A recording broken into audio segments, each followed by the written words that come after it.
Vous savez que souvent on compare l'Église à une grande famille, on dit l'Église famille de Dieu. C'est un des termes qui désigne l'Église. Il n'y a pas, si vous voulez, au fond, de façon simple, d'un côté, l'amour des époux, une sorte de territoire gardé, de propriété privée que les époux pourraient laisser en dehors du regard et de la lumière de Dieu. Ils ont, la première fois que les époux ont désiré vivre hors du regard de Dieu, ça ne s'est pas si bien passé que cela. Ils ont voulu agir sans tenir compte de ce qu'il leur disait et communiquait comme instruction aimante. Ils se sont donc cachés de lui et ils ont fini par se diviser en reportant l'un sur l'autre la responsabilité de leur faute. Alors d'une telle catastrophe initiale, nous connaissons dans notre cœur les conséquences néfastes en termes justement de difficulté à aimer en vérité. Et c'est ce qui a été décrit tout à l'heure. Une difficulté à aimer en vérité. Le couple chrétien ne peut prétendre laisser Dieu en dehors de son amour.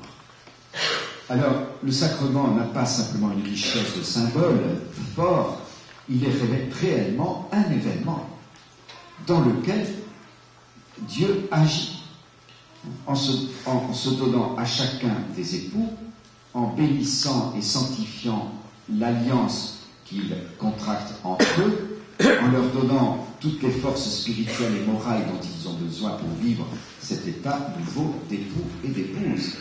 Quand un homme et une femme se marient devant Dieu, eh bien, il se crée quelque chose, une communion qui est une richesse pour tous ceux qui les connaissent.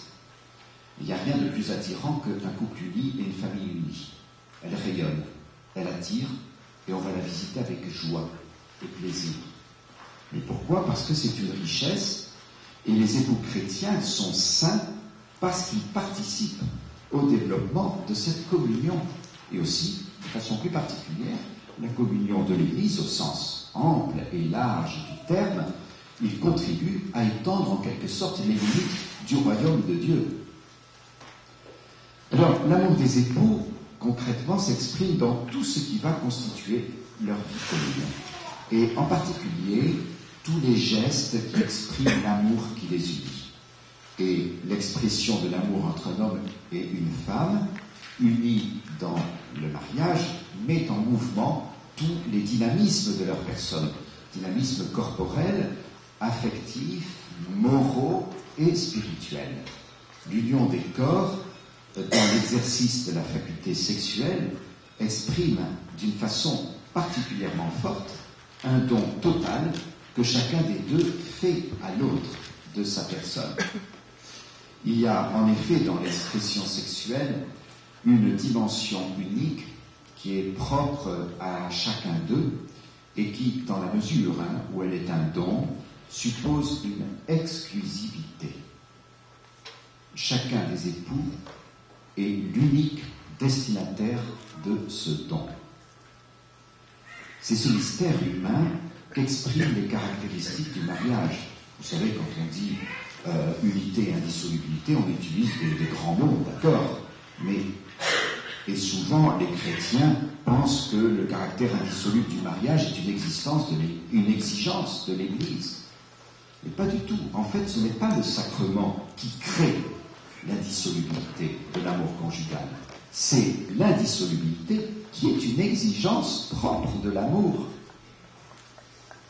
Le sacrement consolide et renforce ce caractère et lui donne, si vous voulez, toute sa richesse, sa perspective, en le référant à l'amour, bien sûr, indissoluble du Christ pour son Église. Mais lorsque l'Église dit que le mariage est indissoluble, elle ne fait que constater une propriété de l'amour humain. Évidemment, entendu dans toute son ampleur humaine et en dehors de toute approche superficielle.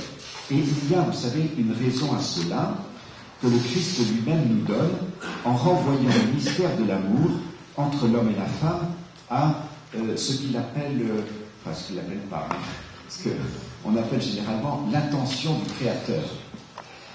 C'est tout le sens de la conversation, une forme de discussion que Jésus a eue avec un groupe de pharisiens. Vous retrouvez cela dans le chapitre 19 de Saint Matthieu. Vous savez que c'est pour le mettre à l'épreuve, lui faire aussi une sorte d'examen, si vous voulez. Ces interlocuteurs lui demandent, mais pourquoi donc Moïse les a autorisés à renvoyer leur épouse en rédigeant un document de répudiation? Alors, avec délicatesse, Jésus ne conteste pas Moïse. Et il explique que Moïse a dû agir ainsi, mais en raison de la dureté de leur cœur. Leur dureté de cœur. Et il ajoute ceci, à l'origine, il n'en était pas ainsi. N'avez-vous pas lu que le Créateur, dès le début, enfin dès l'origine, dès le principe, si vous voulez, pour Archès, dès l'origine, les filles, hommes et femmes, et qu'il a dit ainsi donc, l'homme quittera son père et sa femme pour s'attacher à sa femme, et les deux ne feront plus qu'une seule chair, ainsi ils ne seront plus deux, mais une seule chair, et bien ce que Dieu a uni, que l'homme ne doit point le séparer.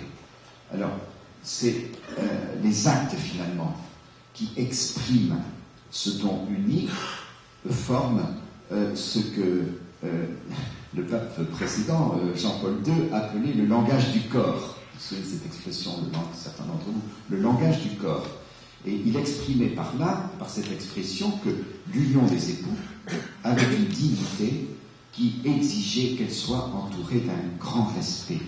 Et au fond, il ne faisait que retraduire ce que déjà le Concile nous avait enseigné quand il disait que les actes spécifiques de la vie conjugale, accomplis selon l'authentique dignité humaine, doivent être eux-mêmes entourés d'un grand respect. Il y a en effet quelque chose de très particulier dans la sexualité humaine si on la compare à ce qui se passe dans les autres espèces vivantes, dans la vie animale. L'union n'a pas simplement comme effet d'engendrer éventuellement une nouvelle vie, mais elle a aussi en elle-même la capacité d'exprimer un amour vrai. Et ça, c'est unique, c'est absolument unique dans la nature. Dans le couple, et a fortiori dans le couple chrétien, cet amour prend la forme d'un don. Et c'est pour cela qu'il comprend un engagement définitif. Quand vous faites un cadeau à quelqu'un, vous ne vous réservez pas de lui dire un mois après le cadeau que je t'ai fait il y a un an, si tu voulais bien, il y a un mois, si tu voulais bien me le rendre, je voudrais bien le récupérer. C'est un don, c'est un don. Vous voyez.